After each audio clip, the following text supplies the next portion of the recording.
الحمدللہ تعالی ہم مسلمان ہیں. دو چیزوں کی ہمیں ہمیشہ تیار رہنا چاہیے.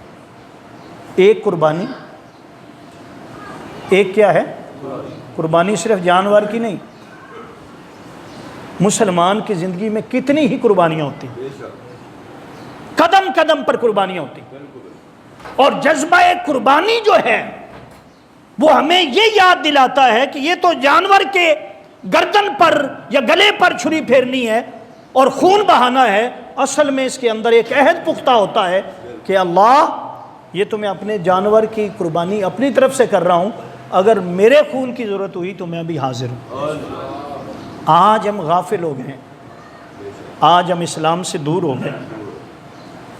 آج ہمیں قربانی، ہم صرف یعنی ایک رسم نہیں ہے قربانی کے جانور خریدا، یعنی اللہ رب العزت کو کیا سروکار ہے اس سے کہ ہم ہر سال جناب قربانی خریدیں.